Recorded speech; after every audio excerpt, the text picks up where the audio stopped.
Assalamualaikum warahmatullahi wabarakatuh. Bersama saya Syabana Hassan dalam Tijarah. Kerugian demi kerugian yang dilaporkan oleh berita tempatan membuatkan masyarakat kita ni seolah-olah sudah lali dengan topik sindiket penipuan. Minggu lepas kita telah menyentuh isu penipuan dalam MLM dan kali ini kita akan merungkai dengan lebih mendalam mengenai pelaburan emas. Masyarakat digalakkan untuk melabur dan menabung untuk pelindungan kecemasan di masa hadapan. Jadi, pelaburan emas ni dilihat sebagai satu pilihan kerana ia mempunyai kestabilan yang tinggi, risiko yang rendah, antara aset yang paling mudah dicairkan. Namun, apakah wujud skim pelaburan emas yang benar-benar patuh syariah dan undang-undang serta selamat untuk orang ramai di luar sana? Untuk mendapatkan semua jawapan, kami jemput di Tijarah hari ini Dr. Tuan Badrul Hisham Tuan So selaku Penasihat Syariah Isra Consulting. Assalamualaikum, Doktor. Terima kasih kerana menjemput saya. Baik, Doktor. Bila kita nak bercakap mengenai pelaburan emas, Doktor, banyak sangat penipuan yang berlaku dengan pelaburan emas. Contoh seperti Geneva Gold. Lepas tu kita ada Tok Belagak. Dan tahun lepas pula, pelaburan Gold Trading Investment juga disahkan sebagai satu penipuan. Jadi persoalan saya di sini, Doktor, apa yang menyebabkan penipuan sebegini berlaku dengan emas? Adakah ia disebabkan nilai emas itu sendiri ataupun mungkin strategi yang digunakan oleh skim penipuan yang amat berkesan? Bagaimana? Untuk menjawab persoalan tadi, kenapa berlakunya penipuan pelaburan emas, kenapa boleh orang tertipu dan sebagainya, saya untuk menjawab soalan itu secara objektif, saya katakan benda itu boleh disimpulkan dengan dua sebab. Pertama sekali kerana kezaliman ataupun orang panggil transgression dalam bahasa Inggeris kita lah, kita kata, dan satu lagi adalah tentang kejahilan, ignorance, kerana ini merupakan sifat yang semula jadi yang Allah Subhanahu Wa Taala cipta dalam diri manusia. Kalau kita tengok dalam Quran pun, Allah dalam Quran, manusia ini secara fitrahnya, secara semula jadinya, dia ada dua kecenderungan ni. Dia prone untuk melakukan kezaliman dan dia juga prone untuk orang panggil bersikap dengan sikap jahil.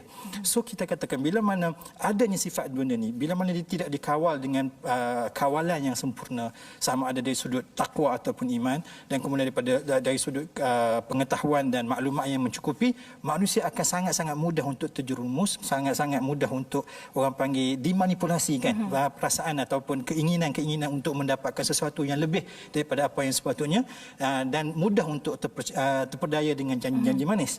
Dan kalau kita tengok pun, teori ini juga disebut oleh orang panggil ahli ekonomi barat, contohnya macam Adam Smith, kan, bila mana dia bercakap tentang the wealth of nation dalam tulisan dia, ataupun banyak tulisan-tulisan yang lain yang dikatakan manusia ini dia ada sifat selfishness yang memang asal-asalnya memang dah ada dah, cumanya perlu dikawal, dan benda tu yang akan memacu ekonomi ke hadapan.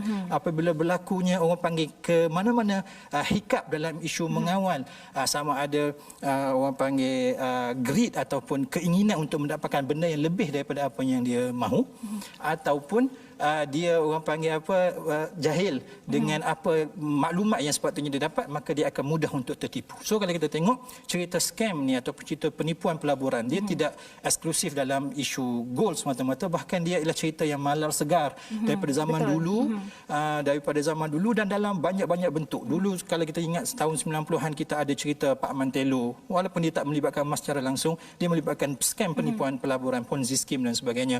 Bahkan lepas tu kita ada Tuhan Harun dan sebagainya. Maka semua ini menunjukkan bahawasanya cerita ini akan sentiasa berulang kerana aktor ataupun orang yang terlibat ialah orang yang sama, iaitu manusia, yang mana dia ada dua sifat ni, zalim dan jahul. Satu yang transgression dan satu lagi ialah kejahilan. Baik, Dr. Bat, kalau kita nak lihat dari sudut pandangan Islam pula, bagaimana Islam boleh membantu seseorang untuk mengelakkan diri dari terjerumus dengan skim penipuan seperti ini?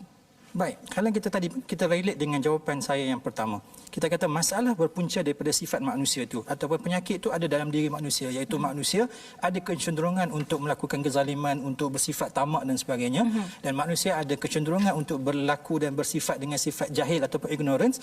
Maka untuk selesaikan masalah ini, Islam datang dengan merawat kedua-dua problem ini. Islam dalam isu tamak sebagai contohnya, Islam meletakkan garis panduan, ada benda yang halal, ada benda yang haram, ada benda yang boleh diambil, ada benda yang tak boleh diambil. Semuanya perlu mengikut peraturan ataupun undang-undang yang kita sebut sebagai hukum syarak. Tidak boleh dilepaskan ataupun dipulangkan semata-mata dengan keinginan ataupun nafsu manusia untuk mengumpulkan sebanyak mungkin keuntungan ataupun harta. Maka dari satu sudut Islam meletakkan orang panggil apa? Undang-undang ataupun jalan macam mana satu benda tu boleh diambil secara sah di sisi agama. Itu. Dr. Bak, dia mematuhi peraturan syariah itu akan mematuhi peraturan syariah dalam emas akan membawa kepada pelaburan emas yang selamat bagi masyarakat Islam. Okay, terima kasih Dr. Bak. Baiklah, kita akan berehat seketika dan bila kita kembali kita akan bertanyakan pula adakah syarikat emas yang boleh dipercayai dan patuh syariah di luar sana. Jadi jangan ke mana-mana. Tanyakan dengan situasi ekonomi negara sekarang yang tidak menentu dengan pandemik COVID-19, emas ni dilihat sebagai satu tempat selamat bagi mereka yang mencari perlindungan daripada pelaburan-pelaburan yang mempunyai risiko tinggi seperti shares. Okay? Contoh. Tetapi dengan begitu banyak sangat penipuan dalam pelaburan emas. Ini membuatkan masyarakat kita macam agak skeptikal nak membuat pelaburan dalam pelaburan emas yang patuh syariah. Jadi sebagai seorang konsultan di sebuah organisasi yang banyak memberikan nasihat terhadap pelaburan patuh syariah iaitu Isra Consulting, saya nak bertanyalah, wujud ke syarikat pelaburan emas yang betul-betul patuh syariah di luar sana? Baik. Dan jawapan dia, ya, memang ada syarikat-syarikat, bahkan bank-bank yang reputable banks yang menawarkan produk-produk pelaburan emas. Dan kalau kita tengok, satu-satu produk pelaburan yang melibatkan emas akan diiktiraf sebagai patuh syariah ataupun syariah compliant investment bila mana dia memenuhi beberapa ciri-ciri wajib. So kita kata dalam isu benda yang melibatkan emas, benda yang paling utama kita kena pastikan emas tu ada. Dan ini merupakan salah satu orang panggil ciri yang paling utama sekali untuk setiap orang yang berminat ataupun berniat untuk menyertai pelaburan emas. Dia kena pastikan pelaburan emas ini akan menyebabkan dia memiliki emas yang sebenar. Bukan semata-mata benda yang tertulis atas kertas, tapi bila mana dia minta emas dia nanti satu hari nanti dia kata, oh kami tak boleh bagi emas yang sebenar. Itu salah satu petanda yang cukup jelas bahawasanya pelaburan ini kemungkinan scam. Sebab kita kata kalau dalam syariat mesti kena ada emas. Dan bila mana satu pelaburan tu dikatakan sebagai pelaburan patuh syariah, dia mestilah memenuhi syarat utama transaksi penjualan emas, iaitu dia mesti dilakukan secara spot ataupun orang panggil secara tunai, yang mana pembayaran perlulah terus disusuli dengan pemindahan hak milik emas tu daripada penjual kepada si pembeli ataupun si pelabur. Jadi di sini Dr. Bat, boleh saya katakan pelaburan emas patuh syariah, syarikat pelaburan emas patuh syariah memang ada di luar sana yang boleh kita percayai lah ya. Boleh. Ya. So kita kata memang pun kami di peringkat Isra Consulting pun kita ada banyak menasihati banyak syarikat, antara syarikat yang kita telah certify ataupun kita telah endorse sebagai menjalankan ataupun menawarkan produk-produk pelaburan patuh syariah ialah seperti Quantum Matter yang kita sebut QM. Setakat ini kita kata dekat Isra Consulting kita telah endorse 3 produk pelaburan emas yang ditawarkan oleh syarikat Quantum Matter Sdn Bhd ataupun QM ini, iaitu Gold Storage Account, Gold Leverage Account dengan Gold Advance Account. So ketiga-tiga ini setelah kita telah berpuas hati dari sudut strukturnya dan dari sudut orang panggil documentation yang terlibat, maka Isra Consulting telah mengesahkan bahawasanya ketiga-tiga produk ini adalah produk pelaburan emas yang memenuhi kehendak syariah, maka dia jadi syariah kompleks. Bila kita bercakap mengenai Gold Storage Account, GLA dan juga GAA tadi ya, Dr. Bat ya, apakah pelaburan emas ini bagi semua lapisan masyarakat ataupun khas untuk bisnes sahaja, bagaimana? Dia untuk semua. Kalau kita tengok dari sudut strukturnya, produk-produk ini boleh diakses ataupun boleh disertai oleh semua lapisan masyarakat bermula dengan modal sekecil RM10. Maksudnya kalau kita ada RM10, kita dah start boleh join satu produk yang pertama, GSA, Gold Storage Account.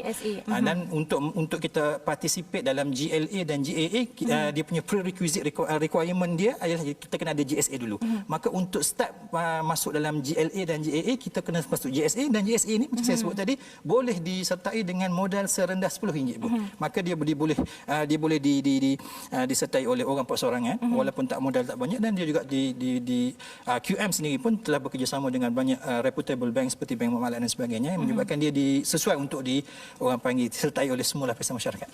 Jadi bila seseorang itu ingin memiliki emas daripada Quantum Metal ini, dia memiliki emas daripada GSA, iaitu dengan harga RM10 sahaja. Serendah RM10. Serendah RM10 sahaja. Baiklah. Okey, seperti yang Dr. maklumkan, ya, nampak macam Quantum Metal ni mempunyai banyak potensi ya untuk terus mengembangkan sayapnya dalam pelaburan emas yang patuh syariah, ya. Jadi setakat ini bagaimana sokongan yang diberikan, ya, Dr. Bad oleh masyarakat ataupun industri kewangan, ya, terhadap Quantum Metal? Setakat ini, kalau setakat penglibatan kita dalam menasihati produk-produk yang ditawarkan oleh QM satu syarikat yang saya boleh katakan secara peribadi kerana saya ada hubungan yang orang panggil secara konstan dengan QM dalam menasihati produk-produk mereka. Kita kata QM sangat aspire untuk menjalankan produk pelaburan-pelaburan yang patuh syariah yang pertama. Kemudian QM juga mendapat kerjasama daripada bank-bank Islam yang terkenal seperti Bank Muamalat dan Bank Affin yang pastinya akan membuktikan ataupun memberi indication bahawasanya perniagaan ini dilakukan ialah orang panggil genuine dan mematuhi syariah. Dan kita kata QM juga orang panggil dia mempunyai simpanan emas yang kita memang kita tahu. Kita sebagai penasihat syariah kita telah menjalankan audit dan sebagainya, dan emas-emas yang disimpan maksudnya dia melibatkan emas fizikal yang sebenar boleh diakses bila-bila masa sahaja. Dan maka kalau seorang pelabur tu dia beli emas daripada QM, disimpan dalam GSA, dia participate dalam JLA dan JAA, kalau dia nak dapat emas anytime dia boleh redeem. Baiklah, fizikal emas itu adalah penting, ya, untuk memastikan sesuatu syarikat itu adalah patuh syariah ataupun tidak dalam pelaburan emas, ya, Dr. Bad. Ya, okey, baiklah Dr. Bad, terima kasih. Ya, saya nak bertanyakan pula kembali mengenai Quantum Metal ni. Mungkin Dr. Bad boleh secara ringkas, ya, memberitahu apakah ciri-ciri khas yang ada dalam pelaburan emas patuh syariah oleh Quantum Metal ini? Dalam Quantum Metal, antara ciri utama yang dimiliki oleh produk-produk yang ditawarkan oleh Quantum Metal, dia melibatkan emas fizikal yang sebenar. Maksudnya bila mana seorang peserta ataupun pelabur melabur dalam produk-produk QM, dia sebenarnya memiliki certain amount of gold. Dia ada memiliki gold yang sebenar yang boleh diambil bila-bila masa sahaja yang dia mahu, dan emas-emas ini disimpan di dalam tempat-tempat simpanan vault yang certified, yang diakui, dan dia pula di-cover ataupun dilindungi oleh insurans dan takaful dan sebagainya, menyebabkan dari sudut keselamatan emasnya sangat-sangat terjamin insya-Allah.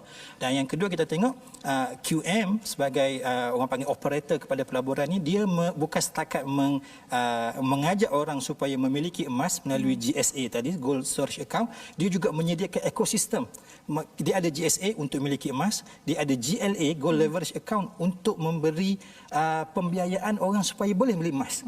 Dan dia juga ada GAA, Gold Advance Account, yang mana bila orang tu ada emas, dia boleh mendapatkan pembiayaan yang mana pembiayaan ini di-back ataupun di-cover oleh emas yang dimiliki tadi. Maka emas tadi memberikan kepada dia kuasa beli untuk berbelanja dan sebagainya. Maka kita kata QM sebagai pelabur ataupun sebagai operator pelaburan ni, yang paling utama dia melibatkan fizikal emas yang sebenar, dan dia juga menyediakan ekosistem untuk orang sama ada masuk untuk membeli emas ataupun memberi pembiayaan untuk orang memiliki emas. Ada orang yang memberitahu kepada saya, Dr. Bad, ya, di Quantum Metal ni satu lagi ciri yang khas ni adalah pelanggan boleh buat pengeluaran emas secara fizikal ataupun ke dalam akaun pada bila-bila masa saja, 24/7. Betul ke? Betul. Dia memang kita sebab QM satu, dia bekerjasama dengan bank-bank.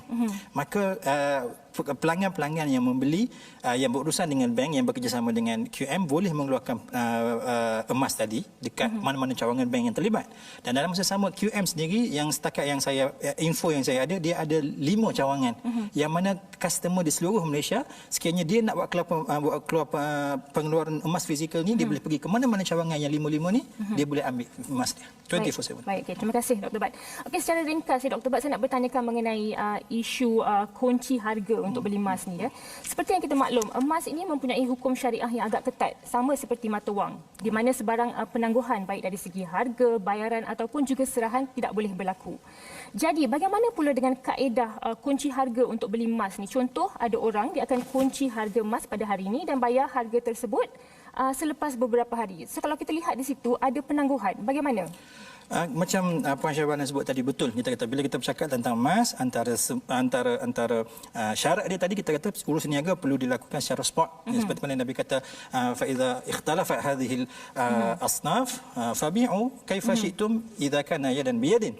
Kena yadan biyadin, kena orang panggil apa? Spot. Tapi dalam isu kunci emas tadi kan, dia panggil kunci emas. Saya pun kunci emas. Kunci emas. Kunci harga untuk beli emas. Kunci harga untuk beli emas. Kita kata kunci harga beli emas, maksudnya dia janji hari ini untuk beli emas dengan harga sekian dan benda itu akan dilangsaikan esok. Dan benda ni kita kata dari sudut syariahnya kita takifkan dia, kita memberikan karakter fiqhnya sebagai wa'ad ataupun janji. Maka sebenarnya secara umumnya kaedah ini dibenarkan oleh syariat. Yang ini jugalah yang telah diputuskan oleh Majlis Muzakarah Fatwa Kebangsaan kali ke-96 pada 2011 yang mengatakan bahawasanya kaedah mengunci harga emas iaitu atas dasar janji wa'ad. Dia janji nak beli berapa harga pada hari ini, tapi transaksi itu tak berlaku lagi. Bila mana sampai pada hari settlement date, dia akan melakukan akad pada hari itu. Maka pada hari settlement date itu saja. Mungkin dia janji 1 hari bulan, settlement date pada 2 ataupun 3 hari bulan, maka pada 3 hari bulan itulah akan berlaku akad yang sebenar. Dengan kat situlah yang akan memerlukan orang panggil berlakunya transaksi yang berlaku secara spot tadi itu, kena berubah pemilikan harga, pemilikan emas kepada pembeli, dan pembeli kena menyerahkan secara penuh harga emas itu tadi. Bagaimana jika pelanggan pada masa itu membatalkan, mereka tidak mahu beli? Bagaimana? Akan kita katakan sebagai wa'ad tidak akan dianggap sebagai sebuah kontrak, maka dia tidak ada konsekuens ataupun kesan pengingkaran kontrak yang sama, kerana dia bukan kontrak in the first place.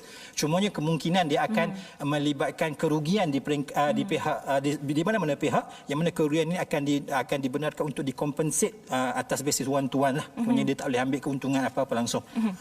Baik, terima kasih.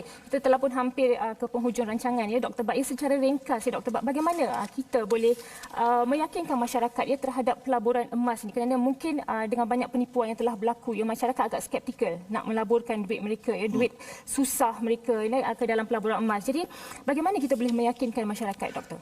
Pertamanya saya nak katakan bahawasanya sikap skeptikal ataupun ragu-ragu ni satu benda yang baik. Dia akan dapat mengawal dan dapat menyelesaikan masalah sejak daripada awal lagi, sebelum masalah itu timbul lagi. Maka sikap skeptikal atau ragu-ragu itu bagus, tapi dia mestilah dipandukan dengan panduan yang benar. Maka kalau kita kata, kalau kita ada keraguan, kalau kita ada ragu-ragu dalam isu sama ada benda ni scam ataupun tidak, tak ada jalan yang lain melainkan kita kena pergi kepada pihak yang kita yakini akan keilmuan atau akan genuinity dia punya, orang panggil nasihat dia itulah. So kita kata pergi, masyarakat perlu sentiasa orang panggil celik, perlu sentiasa upgradekan maklumat yang dia ada, bertanya kepada golongan yang sepatutnya dia orang tanya, dan dengan cara ini dia orang akan sentiasa tindakannya akan terpandu dengan maklumat. Baiklah, terima kasih Dr. Bak. Dan satu lagi saya pun nak tekankan di sini ya, kalau kita nak tahu sama ada pelaburan emas itu adalah scam ataupun tidak, selalunya yang scam ini Dr. Bak, dia tidak berdaftar sebagai reporting agency kepada bank negara. Dan di mana QM ataupun Quantum Metal mereka berdaftar. Yang reported. Baiklah, okey, terima kasih Dr. Bak. Kita sudah pun berada di penghujung rancangan, rasa macam singkat je masa kan. Terima kasih buat panel jemputan kita Dr. Bak dari Isra Consulting atas maklumat dan juga perkongsian yang begitu mantap ya sebentar tadi. Ini secara tidak langsung mendidik kita untuk lebih memahami garis panduan pelaburan emas dalam Islam sebelum kita melakukan sebarang pelaburan. Masyarakat juga perlulah lebih cakna ya dengan melakukan kajian secara serius sebelum memindahkan wang mereka untuk tujuan pelaburan emas. Oleh itu, pihak yang berautoriti dilihat penting ya untuk mengeluarkan garis panduan spesifik terhadap syarikat pelaburan emas agar mudah bagi orang ramai untuk melakukan semakan. Buat saudara Muslim kita pula, khususnya bukan sahaja maklumat syarikat yang perlu diambil berat, bahkan sejauh mana pelaburan emas itu benar-benar patuh syariah. Namun, jangan pula kita anggap semua syarikat yang menawarkan pelaburan emas itu sebagai sindiket penipuan, kerana masih juga terdapat syarikat pelaburan emas yang menawarkan pelaburan yang selamat dan mengikut akta undang-undang. Contoh, Quantum Metal merupakan antara syarikat pelaburan emas yang mendapat pengiktirafan World Gold Council dan mempunyai produk-produk yang patuh syariah. Produk seperti Gold Storage Account, GSA, Gold Leverage Asset, GLA dan Gold Advance Account, GAA yang disebut oleh Dr. Bak tadi telah mendapat pengesahan dari Isra Consulting sebagai patuh syariah terhadap polisi syariah Bank Negara Malaysia dan juga Syariah Standard IOF yang terletak di Bahrain. Untuk makluman lanjut mengenai pelaburan yang ditawarkan, anda bolehlah melayari laman web syarikat ini di hyperlink http www.quantummetal.com. Ingat, pastikan semak terlebih dahulu sebelum melakukan sebarang transaksi kewangan. Dengan itu, saya akhiri pertemuan kita malam ini. InsyaAllah kita bertemu lagi di minggu hadapan dalam Tijarah, rancangan kewangan Islam anda. Assalamualaikum, selamat malam.